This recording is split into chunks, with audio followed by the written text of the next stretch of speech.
गुरु जी की वाणी जो पढ़ी जा रही है, आगे बोला गया है कि चुंबक में लोहे के कण सधे हुए हैं तो वो लोहे को खींच सकता है।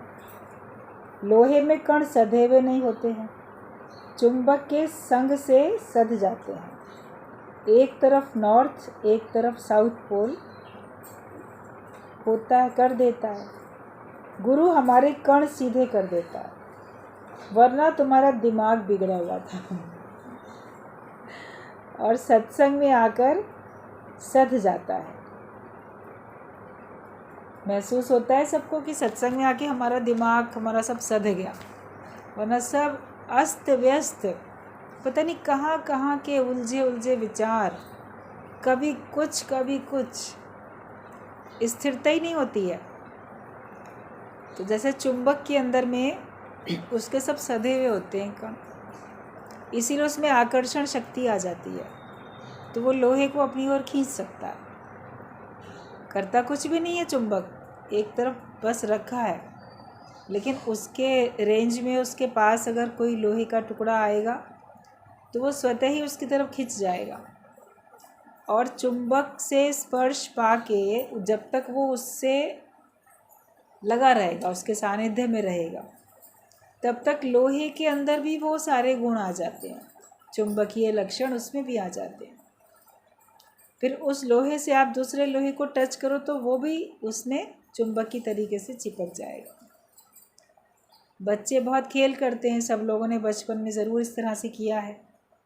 एक आलपिन ले ली, उसको चुंबक से टच कर दिया, फिर उस आलपिन से दूसरी आलपिन टच कर दी, ऐसे पूरी लड़ी बन जाती थी।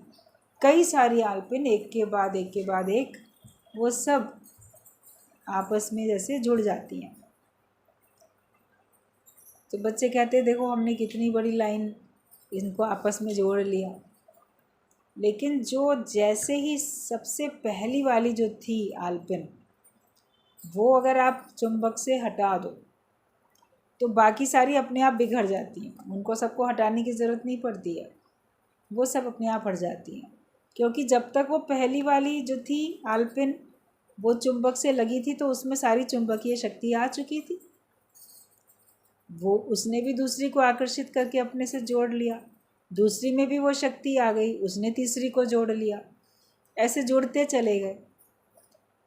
लेकिन एक का सबसे पहले वाली का कनेक्शन कटा तो बाकी सबका ऑटोमेटिक अपने आप कट गया।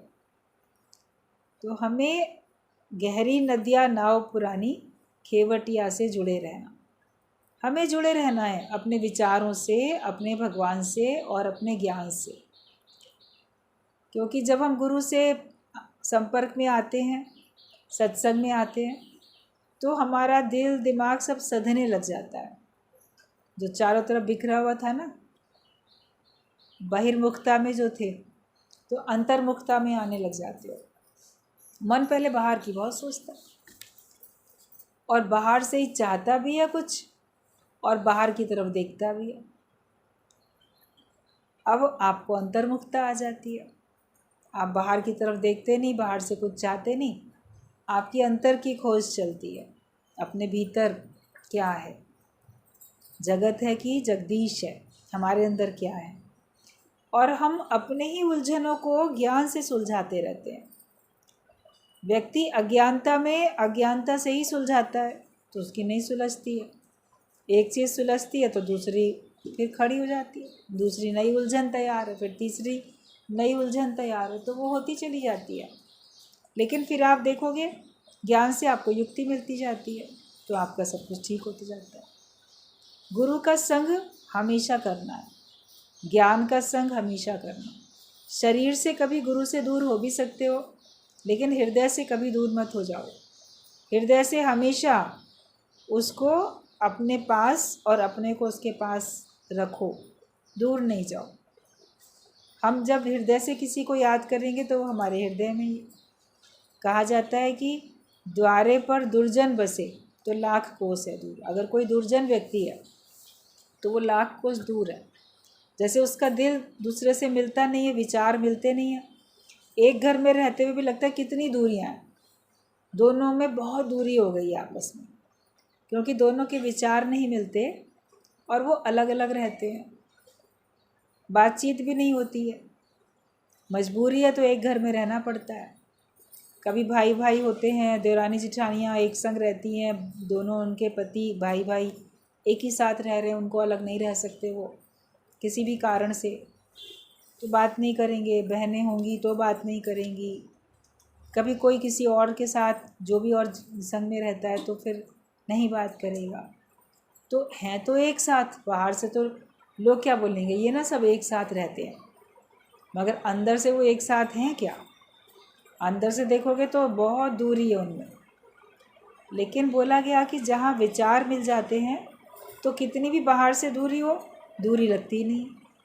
दिल लाख को साजन बसे, हृदय माहे हजूर। वो हमारे हृदय में ही हाजिर हजूर है, हमारे हृदय में ही निवास करता है, क्योंकि वो हमारा प्रिय है, जिसको हम अपना समझते हैं, जिसके साथ हमारा प्रेम है। वो लाख कोस की दूरी पे भी हो, आप इस देश में रहते हो, कोई दूसरा विदेश में है, दूसरे देश में है, हृदय का नाता जुड़ा हुआ है तो आपको लगेगा मेरा है वो, तो और दूरी नहीं लगेगी। लेकिन वैसे दूरी लगती है।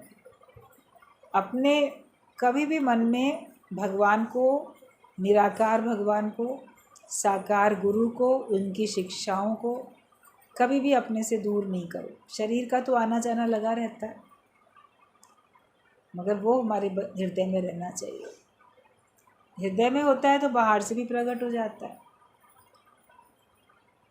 एक बार बात बताई जाती है कि गुरु गोविंद सिंह घोड़े पर सवार होके सैर करने के लिए निकले, चलते गए, ऐसे ही घूमने के लिए निकले थे। तो अचानक क्या हुआ, जो उनका घोड़ा था वो किसी दूसरी दिशा में जाने लगा। जैसे कभी आगे रास्ता होता है, 2 रास्ते होते हैं, 4 रास्ते, 3 रास्ते होते हैं। जाना हमको मान लो दाहिने तरफ है और वो मान लो बाएं तरफ मुड़ने लगे, तो घोड़ा अलग दिशा में जाने, और वो उसको बार बार लगाम से करें, अरे उधर नहीं, इधर चलना है। तो वो 2 कदम भी ना चले, वो फिर ज़िद करे घोड़ा उधर चलने की। तो वो तो ज्ञानी थे ना, गुरु गोविंद सिंह तो समझदार थे। उन्होंने ये समझा कि देखो पशु भी कुछ कहना चाहता है, इसकी भी कोई भाषा तो है ही जो इशारा कर रहा है। हम तो सैर करने के लिए निकले हैं, इधर से नहीं जाएंगे, उधर वाली सड़क पे चले जाएंगे, कोई बात नहीं। जहाँ ये जाना चाहता है, देखें क्यों जाना चाहता है। आखिरकार पालतू घोड़ा है, मालिक के इशारे पे चलता है, लेकिन आज ये उधर की तरफ क्यों जाना चाहता है, क्यों मुड़ रहा है बार बार उधर की तरफ।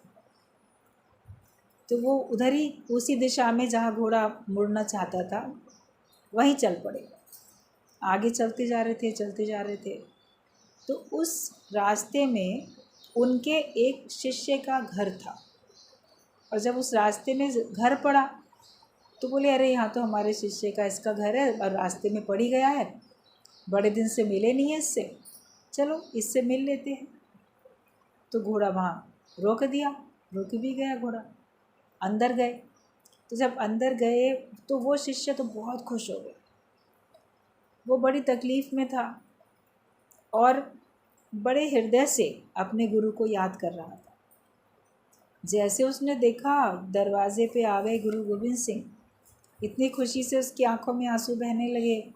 बोला कि मैं तो आपको कितना हृदय से याद कर रहा था, व्याकुल था आपकी याद में, आप आ गए, आपने दर्शन दे दिए, लगता है कि मेरा सारा कष्ट चला है। गुरु गोविंद सिंह भी बड़े खुश हुए कि चलो कई दिन से इससे मुलाकात नहीं हुई थी, अच्छा हुआ आज आ गए और इससे बात हो गई। कुछ देर बैठे, उसका सारा हालचाल पूछा, जो भी उसको युक्ति बतानी थी, जो भी उसको समस्या का समाधान करना था वो किया। और बोले तुमको तो हमें पहले बताना चाहिए था, तुम इस मुसीबत में हो। अच्छा अब हम चल रहे हैं। तो चलते चलते गुरु गोविंद सिंह ने कहा कि ऐसा है, कोई भी तुम्हें तकलीफ़ परेशानी हो तो तुम हमें संदेश भिजवा देना, हम आ जाएंगे, परेशान मत होते रहना, हमें संदेश भिजवा देना। तो वो भी ऐसा प्रेमी भक्त था, मुस्कुरा दिया। कहता है कि आज जो आए तो कैसे आए, कोई संदेश बाहर से थोड़ी भिजवाया। मैंने तुमको इतना याद किया, मैं तुम्हारी याद में इतना व्याकुल रहा, तुम्हारी याद में इतनी मैंने अंदर में तड़प मेरे अंदर में हुई कि मेरी तड़प, मेरी व्याकुलता आप तक पहुंच गई और आप देखो आ गए। तो बाहर से संदेश भेजने की तो ज़रूरत ही नहीं। जब हम आपको इतना अधिक याद करेंगे तो आप आए बिना रह ही नहीं पाओगे, आप आ ही जाओगे। तो उसका प्यार भरा ये जवाब सुन के गुरु गोविंद सिंह और खुश हो गए। आगे सोचने लगे, देखो घोड़ा मुड़ गया था ना अपने आप। बोले अब कैसे आपका घोड़ा मुड़ गया? घोड़ा ही मुड़ गया ना, आपने चाहा भी नहीं लेकिन मुड़ गया, क्योंकि हमारी इतनी तड़प थी। तो सिद्धांत इसका ये है कि हर एक का जो शरीर है वो घोड़े की तरीके से है। तो इस शरीर की सहायता से हम आना जाना करते रहते हैं, लेकिन कभी जहाँ मन में बड़ी किसी के लिए याद होती है, बेचैनी होती है, तो आपका शरीर भी तो उस तरफ मुड़ जाता है ना, चला जाता है, ला उसको मिल आए, देख आए। क्योंकि पहले हृदय में आपके मन में भावना उठती है, और कोई हमको इतना याद करता है तो हमारे मन में भी उसके लिए वही भावना आ जाती है। सभी लोगों ने इस बात को महसूस किया। तो अगर हम भगवान को इतना याद करेंगे, उसको पुकारेंगे, तो भगवान कैसे नहीं हमारी ओर आएगा।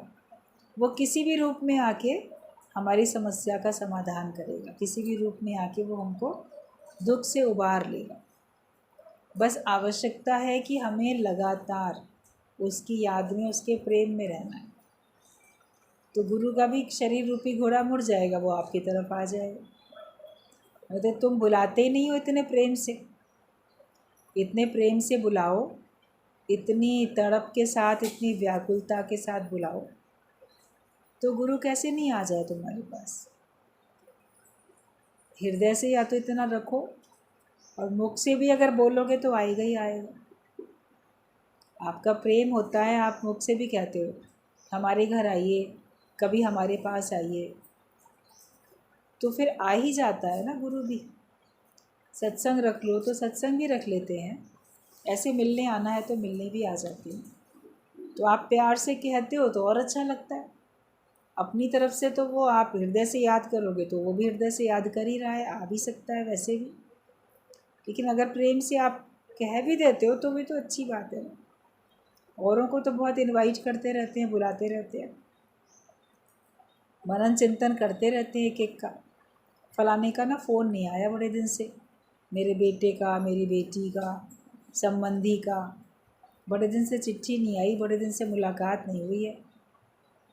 तो बुलाते हो, अरे आओ हमारे पास मिल जाओ, हम आ नहीं पाते हैं, तुम तो आ जाओ, या हम तुम्हारे पास आना चाहते हैं, आ रहे हैं। कभी खुद भी तो कहते हो ना। तो ऐसे प्रेम से आप पुकार लो, जहाँ भी हो तो आप प्रेम से पुकारो, तो देखना कैसे वो साकार नहीं होता है। कहते तुम पुकारो तो सही हृदय से एक बार उसे, तो देखना कैसे वो साकार नहीं होता है, वो तो साकार हो ही जाता है। और आपका प्रेम होता है तो कैसे गुरु कभी खुद ही कह देते हैं हम आपके पास आएंगे। अभी 2-3 दिन पहले किसी के पास मिलने के लिए गए थे, तो उन्होंने कहा कि एक टाइम जब ऐसे फ़लानी जगह पे सत्संग था, सब लोग आए हुए थे, तो वो नई थी उस समय, सत्संग में नई थी। तो बोली हम तो पीछे की तरफ ही खड़े हुए थे ऐसे ही। तो प्रेम आंटी की निगाह पड़ी, और पता नहीं प्रेम आंटी ने कहा हम ना इसके घर चलेंगे। बोली हम संकोच में थे और पीछे ही खड़े थे, बाकी लोग तो आगे आगे थे, नए थे, लेकिन बोले नहीं इसके घर चलेंगे। तो बोली इतनी खुशी हुई कि मन तो बहुत चाह रहा था कि हमारे घर भी चलें, पास में ही घर है, और लोग कह रहे हैं उनको सबको कि हमारा इधर घर है, हमारे पास आओ, हमारे पास आओ। जैसे किसी एरिया में जाते हैं तो और लोग भी कहते हैं ना। तो वो कहने लगी हम बोल नहीं पा रहे थे, लेकिन मन बहुत हो रहा था और संकोच लग रहा था, हम तो अभी काफ़ी नए हैं, कैसे कहें इनसे। तो उन्होंने खुद ही कह दिया। बोली इतनी खुशी हुई कि उन्होंने खुद ही बोल दिया। तो खुद कैसे बोल दिया उन्होंने? क्योंकि आपके हृदय में इतना प्यार उमड़ रहा था, इतना हिलोरे मार रहा था, या कभी आपको अपने अंदर के प्यार का अनुभव ही नहीं हो रहा था। आपको पता ही नहीं चल रहा था कभी, कभी अचानक से गुरु ही बोल देते हैं। तो ये प्रेम है। जब हम इस प्रेम में रहेंगे तो हमको परमात्मा मिलेगा। मोहन प्रेम बिना नहीं मिलते, चाहे कर लो लाख उपाय। अपने हृदय में ईश्वरीय प्रेम भरो। ईश्वरीय प्रेम जो होता है, भगवान का प्रेम, वो बड़ा शुद्ध और पवित्र होता है। उसमें किसी प्रकार की कोई चाहत नहीं होती, कोई डिमांड नहीं होती है। वो केवल देना ही देना जानता है। बस मैं तुमको प्यार करता हूँ, तुम मुझे बदले में प्यार करो या ना करो। भगवान मुझे बदले में सुख दें या ना दें, मेरा तो भगवान से प्रेम है। इस भावना में अगर हम रहेंगे तो फिर आप देखो, परमात्मा किसी न किसी रूप में आके आपकी सारी समस्याओं को सुलझा भी देता है। और तभी जो हमारा दिमाग खराब है ना, उसके पोल सध जाते हैं। जब प्रेम हो जाता है, जो हमारा दिमाग माया में इतना अगर घूमता रहता है, तो उसमें हमारे अंदर के सारे कण सध जाते हैं। कौन से विचार किधर रखने हैं, कौन से किधर रखने हैं, वो सब हमारे ठीक हो जाते हैं। कहा जाता है खेलने के समय खेलो, पढ़ने के समय पढ़ो। बच्चों को ये बात बताते हो। तो अपना भी तो टाइम टेबल ऐसे ही बनाओ। ज्ञान सुनने के समय केवल ज्ञान सुनो, और संसार का कार्य करने के समय संसार के कार्य में लगो। लेकिन ज्ञान तो फिर भी होता है हर समय। ज्ञान आपके पास हर समय रहना चाहिए, हर कार्य को करने में। लेकिन ज्ञान सुनते समय दिमाग में दूसरे कार्य नहीं चलने चाहिए। हमारा माइंड एकाग्र हो, सदा हुआ हमारा दिल रहना चाहिए। तो गुरु ही हमारे ये कण जो है ना, वो सीधे कर देता है। वरना तो तुम्हारा दिमाग बिगड़ा था, और सत्संग में आके सब सज जाते हैं। मन, इंद्रियां, हमारा विचार, हमारी व्यवहार, भाषा, बोलचाल, तौर तरीका, सब कितना सलीके वाला हो जाता है। वरना सब पहले ना उनको उठने का, बैठने का, बात करने का लोगों को खास अच्छा ढंग था ही नहीं। और अब गुरु की भाषा समझने लग जाते हैं, गुरु के भाव समझने लगते हैं। बोलने की भी ज़रूरत नहीं पड़ती, आप समझ जाते हो कि आपको इस समय मुझे क्या करना है। तो इस संग रहते रहते हमको इतनी समझ मिलती है। पेड़ कितना भी बड़ा हो जाए, अपनी जड़ें धरती से अलग नहीं करता है, तभी तो खड़ा है। तुमको कभी जड़ को, धरती को, गुरु को नहीं भूलना है। मन तो बार बार गुरु को छोड़ने की करता है। मन जो होता है ना, वो तो बार बार सोचेगा, अब गुरु के पास जाने से क्या मतलब है, क्या फ़ायदा है। अब तो मेरे को जो ज्ञान लेना था मैं ले चुका, अब तो जो मुझे समझना था मैं समझ चुका। अब मैं इनके आगे क्यों नतमस्तक हूँ, अब मैं इनके अंडर में क्यों चलूँ, अब मैं अपने हिसाब से चलूँगा, मैं इंडिपेंडेंट अपना बिजनेस करूँगा, मैं ऐसे मैं वैसे। तो मन बार बार गुरु को छोड़ना चाहता है। लेकिन अपने ऊपर अगर आप किसी को रखोगे तो आपका मन, इंद्रियां, वाणी, व्यवहार, सब कर्म सधे रहेंगे। वरना तो नहीं है मन का कोई ठिकाना, घड़ी में कुछ है, घड़ी में कुछ है। पेड़ बहुत ऊंचा दिखता है, बिल्कुल मजबूती से खड़ा है, आंधी तूफान सब सहता है, क्योंकि उसकी जड़ें धरती से जुड़ी हुई हैं। अगर वो जड़ें धरती से जुड़ी हुई ना हों, उन जड़ों ने अंदर धरती को जकड़ रखा है, कस के पकड़ रखा है, तभी तो बाहर से पेड़ नहीं गिरता है। और अंदर जड़ें ही अगर ढीली हो जाती हैं, मिट्टी खोदने में कई बार ऐसे सब वो उनकी पकड़ ढीली हो जाती है, तो वो पेड़ फिर गिर भी जाते हैं। आंधी तूफान नहीं सह पाते, वो गिर भी जाते हैं। जो जितना ऊंचा लंबा पेड़ आपको दिखेगा, समझो उतनी लंबी, उतनी गहराई में उसकी जड़ें हैं। जो हमको बहुत ऊंचा दिखता है, तो उसने उतना भगवान को, ज्ञान को, गुरु को, सबको अपने जीवन में स्थान दे के रखा। और इतना वो नम्रता भाव में है, एक तरफ ऊंचा उठ रहा है, एक तरफ नीचे जा रहा है, जड़ें नीचे जा रही हैं। बीज के दो हिस्से बन जाते हैं। बीज एक होता है, आप जब उसको डालो धरती में, तब उसके दो हिस्से बन जाते हैं। तो एक ऊपर की तरफ पेड़ बनता है, और एक नीचे की तरफ जड़ बनता है। तो जितना हम ऊँचे उठते जाएं, उतनी नम्रता भी आती जाए, उतनी नम्रता आनी चाहिए। अगर आपके अंदर नम्रता नहीं है, तो आपका ऊंचा उठना भी आपके किसी काम का नहीं रहेगा, लाभ नहीं मिलेगा। तो हमेशा हमें अपने जड़ को धरती से अलग नहीं करना। और मन तो बार बार गुरु को छोड़ने की करता है। गुरु तुमको हमेशा देखता रहता है, तुम पर नज़र है कि तुम कहाँ पहुँचे। सच्चे गुरु की निगाह होती है कि तुम कहाँ हो, कैसे हो। ये उसका प्यार है कि वो तुम्हारे पे निगाह रखना चाहता है ताकि तुम कुछ गलत काम ना कर सको। और प्रेम नहीं होगा तो तुम जैसे चलो, हमें क्या मतलब है। ऊंचे उठो तो अपने लिए उठोगे, नीचे गिरोगे तो अपने लिए नीचे गिरोगे। लेकिन ये भी प्यार है, ये भी करुणा है, अपनापन है कि सभी पूरी तरह से सही तरह से अपना जीवन ज्ञान वाला बना लें। इसी के लिए गुरु निगाह रखता है। जब जब हम ज्ञान भूलने लगते हैं तब तक वो हमको ज्ञान के बारे में बताता भी चलता है, बोलता भी चलता है। तू कौन मैं कौन बार बार बताता है। एक गुरु था, उसने कहा कि ज्ञान कभी भूलो नहीं। मन तो बोलेगा ना कि ये अलग है, मैं अलग हूँ, भगवान अलग है, हम अलग हैं, मैं हूँ ये तू है। तो वो संत बोलता था गुरु कि तू कौन मैं कौन, है ही सब भगवान। हम बोलते हैं मेरे को इसने ऐसा कहा, मेरे साथ उसने ऐसा किया, वो ऐसा मैं ऐसा। तो बोला तू कौन तो मैं कौन। तेरे अंदर भी वही परमात्मा वही शक्ति, दूसरे के अंदर भी वही परमात्मा वही शक्ति। तो ये मत भूल जाओ। तो वो संत यही बोलता था कि तू कौन मैं कौन, इस बात को भूलो नहीं। एक शिष्य था, वो भूल जाता था, फिर कहता नहीं अब मुझे याद हो गया कि तू कौन मैं कौन, सब है ही भगवान।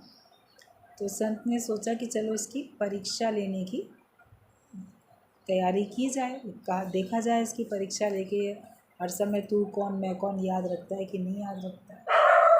और वो तो बाहर बीच बीच में माया में संसार में घूमने भी चला ही जाता था वो शिष्य। तो एक बार देखा कि वो कहीं खड़ा है, कहीं मनोरंजन के लिए।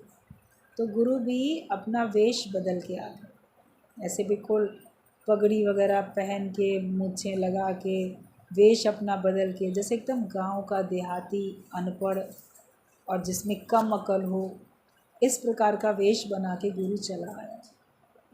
तो वो कहता है कि यहाँ सब खड़े हो तो क्यों खड़े हो, तुम क्यों खड़े हो, शिष्य से पूछता है। अब शिष्य ने तो नहीं पहचाना कि ये उसका गुरु है।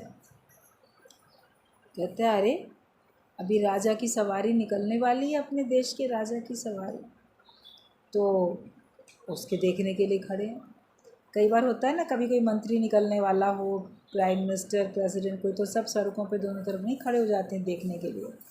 कोई और ऐसा कोई महत्वपूर्ण व्यक्ति आपके लिए जो होता हो तो उसको भी देखने के लिए लोग खड़े होते।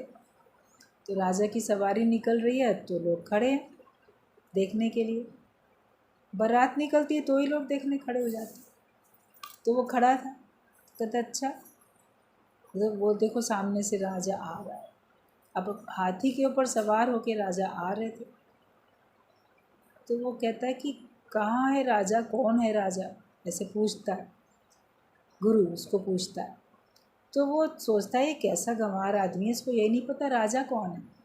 बोला वो देखो जो ऊपर बैठा है ना, राजसी कपड़े पहने, सर पे मुकुट लगाए, वो राजा। बोला ऊपर क्या है और नीचे क्या है, ऊपर कौन है तो नीचे कौन है। बोला हाथी के ऊपर राजा बैठा है, ऊपर राजा है और जिसके ऊपर वो बैठा है वो हाथी है। क्योंकि कहता है हाथी कौन है और राजा कौन है, ऐसे पूछने लगा। तो सोचता है इसको इतनी भी समझ नहीं है, हाथी किसको कहते हैं तो राजा किसको कहते हैं। बोलता है जो ऊपर है वो राजा है, जो उसके ऊपर बैठा है नीचे वो हाथी है। कहता है ऊपर क्या है और नीचे क्या है, ऊपर क्या होता है और नीचे क्या होता है। अब बोले इसको ऊपर और नीचे का भी पता नहीं, इतना गंवार है, इसको कुछ भी अकल नहीं, इतना बुद्धू है, मूर्ख है बिल्कुल। तो उसके इसी बात का बार बार जवाब देते देते कि कौन है राजा, कौन है तो हाथी, कौन है तो ऊपर, कौन है तो नीचे कौन है। तो वो क्या करता है, उस गुरु को जो कि वेश बदले हुए था, तो उसको पकड़ के कमर से उसको झुका देता है, बिठा देता है। से खड़ा था ना, उसको एकदम दबा के बिठा देता है और ख़ुद उसकी पीठ के ऊपर चढ़ के बैठ जाता है। कहता है अब समझ कि तू नीचे और मैं ऊपर। तो कह रहा है ना कि ऊपर कौन है और नीचे कौन, ऊपर क्या होता है नीचे क्या। कहता है तू नीचे और मैं ऊपर। तो गुरु कहता है तू कौन मैं कौन। अब जैसे इसने ये बात सुनी, तू कौन मैं कौन, बोला अरे ये तो मेरा गुरु कहता है। एकदम से उठा, कहता है गुरुदेव ये तो आप ही हैं। तब पहचान रहा है, उसको समझ रहा है कि तू कौन मैं कौन तो गुरु ही बोलता है। तो गुरु ने कहा हाँ, तुमको तुम्हारी परीक्षा लेने के लिए आया था कि देखे तुमको याद रहता है कि तू कौन मैं कौन। जब सब तरफ है ही भगवान, तो इतना मनोरंजन करने के लिए मन को क्या देखते हो। और इतनी लंबी चौड़ी बात देखो, बाहर से बताने में तो आप बताओ, मगर अंदर तो समझो ना, है ही भगवान। तो इस तरीके से गुरु ने उसकी परीक्षा ली और उसको बताया कि तू कौन मैं कौन। उसे जब जब वो भूल जाए, कभी सर्कस में जाके खड़ा हो जाए, कभी कहीं, और वो बार बार अदल बदल करके रूप बदल के उसको फिर पाठ पक्का कराए कि तू कौन मैं कौन। आखिरकार उसको पाठ पक्का हो कि नहीं, रास्ते से सैर करने के लिए निकले हैं, जो सामने दिखा बहुत अच्छा, कौन है, अरे तू कौन, तो मैं, है ही भगवान, है ही भगवान। फिर इसको ये रट गया एकदम से। तो गुरु भी तो हम लोग को ये रटा देता है कि है ही भगवान। जब तक नाम रूप देखेंगे तब तक उलझेंगे, तब तक हमको स्थिरता नहीं आएगी, मन में सुख शांति नहीं होगा। लेकिन प्रभु का सिमरन दुख ना संतापे। जब भगवान का ही सिमरन करेंगे तो किसी प्रकार का भी दुख हमको संताप नहीं करेगा। तो गुरु तो हमको हमेशा देखता रहता है और तुम पर नज़र है कि तुम कहाँ पहुँचे, किसने फंसा लिया, कौन सी माया ने तुमको फंसाया। कभी सतोगुणी माया में अटकते हो, कभी रजोगुणी माया में, कभी तमोगुणी माया में, किसी न किसी प्रकार की माया में हर व्यक्ति अटकता रहता है। तो गुरु देखता है कि किसने तुम्हें फंसा लिया। तुम शुक्र करो कि तुमसे कोई सेवा हो पाई है, तुम गुरु के यूज़फुल हैंडल बने, इस बात का शुक्र मनाओ। अगर तुमसे कोई सेवा हो पा रही, चाहे वचनों की सेवा भी होती है। गुरु ने तो हर एक को कहा कि जाओ सत्संग सुनाओ, गुरु का ज्ञान सब में फैलाओ। तो आपने अगर गुरु के वचनों को कहीं सुनाया, कहीं बताया, वहाँ लोग मानने लगे, जानने लगे, तो शुक्र मनाओ कि शुक्र है, गुरु की कृपा से मैं गुरु का यूज़फुल हैंडल बन गया हूँ, मेरे से सेवा हो पा रही है। इस बात का हमेशा अंदर में शुक्राना गाओ, भगवान का भी, गुरु का भी, और हर एक का। जड़ चेतन सब में कण कण में भगवान बसते हैं, तो हर एक का हमें शुक्राना गाना है कि हम शुक्र मनाएं। और कोई नहीं सुनता तो हम कैसे सुना सकते, कोई सुन के जीवन में नहीं लगाता तो हम उसको कैसे ज्ञानवान बना सकते। तो हमको हमेशा शुक्राने गाते रहने हैं कि तुम ये शुक्र करो कि तुमसे सेवा हो पाई, जिस प्रकार की भी सेवा तुमने की, तुमसे वो हो पाई, इस बात का शुक्र मनाओ। और तुम गुरु के यूज़फुल हैंडल बने, इस बात का शुक्र मनाओ कि आज मैं गुरु की सेवा के लिए योग्य हुआ हूँ। अगर मुझे कोई सेवा दी जाती है तो ये सोच के दी जाती है कि हम उसको कर लें, हम उसको कर पाएंगे। जो व्यक्ति नहीं कर पाएगा उसको थोड़ी बोला जाएगा। मतलब गुरु ने संभावना हमारे अंदर देखी, समझी, उसको विश्वास है कि हम ये काम कर लेंगे, तभी वो हमको बोल रहा है। तो हमको वैसा होना भी है कि उस सेवा के लायक। तो गुरु भक्तों के खुल गए भाग कि उनको गुरु सेवा मिली। तो सेवा मिल जाए तो अपने आप को भाग्यशाली जानो। जिस द्वार से अहंकार आता है, ज्ञान उसी से बाहर चला जाता है। फिर तुम कागज़ के फूल जैसे हो जाओगे, वास्तविकता नहीं रहेगी। ज्ञान तो मिला, ज्ञान आया अंदर में, लेकिन अगर अहंकार भी आया उसका, ज्ञान का, तो फिर ज्ञान चला जाएगा। या तो आपके अंदर ज्ञान बसेगा या आपके अंदर अहंकार बसेगा। क्योंकि जो वास्तविक विद्या होती है वो विद्या हमको विनम्रता देती है। ज्ञान से हमारे अंदर में अभिमान जाता है, लेकिन ज्ञान का अभिमान आ जाए तो ज्ञान चला जाएगा। तो अपने अंदर ये देखो कि मुझे क्या रखना है, मुझे भगवान को रखना है, ज्ञान को रखना है, कि अपने इस देह के अभिमान को रखना है। एक ही चीज़ रहेगी। और अगर अहंकार रखा तो फिर तुम कागज़ के फूल जैसे हो जाओगे। फूल तो दिखाई दे रहा है, आर्टिफिशियल भी दिखाई देते हैं, असली भी होते हैं। असली फूलों में रस होता है, असली फूलों में सुगंध होती है, असली फूलों की तरफ भौरे, तितली, मधुमक्खी सब आकर्षित होते हैं, बच्चे, बूढ़े, जवान सब आकर्षित होते हैं असली फूलों की तरफ। लेकिन जो कागज़ के फूल होते हैं आर्टिफिशियल होते हैं, बिल्कुल असली लगते हैं मगर वो रसहीन होते हैं, उनमें रस नहीं होता और ना उनमें अपनी सुगंध होती है, डालनी पड़ती है सुगंध उनमें, और उसमें से रस तो मिलेगा ही नहीं ना किसी को भी। क्या कोई तितली, भौरा, मधुमक्खी उसमें से रस ले पाएगा, शहद बना सकेगा? असली में से तो बना पाएगा। तो हम देखने मात्र के ज्ञानी बन जाएंगे अगर हम अहंकारी बनते हैं, और अहंकार रहित होके रहते हैं तो हमारे अंदर प्रेम का, भक्ति का सब रस आ जाता है, और वो रस सारे संसार को आप दे सकते हो। सबको ज्ञान का रस, भक्ति का रस, प्रेम का रस, सबको उस रस से आप रस में हर एक का जीवन बना सकते हो। इत्र के बनने के लिए कितने फूलों की ज़रूरत होती है, क्या तुमको पता है? एक इत्र की शीशी भी आपको मिलती है, खरीद लेते हो, मगर कितने सारे फूलों से, कितनी मेहनत करके उसमें से वो सुगंध तैयार की जाती है, और कितने सारे फूलों से इकट्ठा करके शहद तैयार किया जाता है।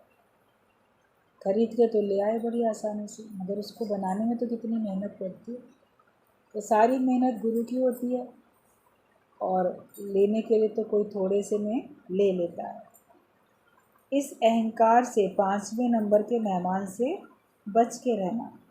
गुरु के आगे हमेशा छोटे बनकर रहो, नम्रता में ही अमरता है। इस 5वें नंबर के मेहमान से हमेशा बच के रहो। अहंकार खड़ा ही है दरवाजे पर, जब ज़रा सी भी गफलत होगी तो वो आपके अंदर प्रविष्ट हो जाएगा। इसलिए हमेशा अहंकार से अपने आप को बचा के चलो। नम्रता में ही अमरता आती है। राजा जनक से पूछा किसी ने कि क्या एक वाक्य में ब्रह्म ज्ञान की परिभाषा को बताया जा सकता है, उसको परिभाषित कर सकते हैं, या एक अक्षर में? वाक्य भी बड़ा होगा, और छोटा और छोटा। तो उन्होंने कहा एक वाक्य में बता सकते हैं, लेकिन एक अक्षर में भी ब्रह्म ज्ञान को परिभाषित किया जा सकता है, और वो एक अक्षर है नम्रता। बस नम्रता हमारे जीवन में अगर है तो समझो हम ब्रह्म ज्ञानी हो गए। अगर ब्रह्म ज्ञान हमारे अंदर में, जिसके अंदर में भी होगा, तो वो व्यक्ति आपको नम्रता वाला दिखेगा, उसके अंदर लेश मात्र भी अभिमान नहीं दिखेगा। वो ऐसे, उसका मन मुड़ा हुआ होगा, तो ऐसे मोड़ दिया जैसे रबड़ की गुड़िया हो। जैसे रबड़ की गुड़िया होती है, उसको टेढ़ा मेढ़ा तोड़ो मोड़ो कैसे भी मुड़ जाती है, उसको मुड़ना आ जाता है।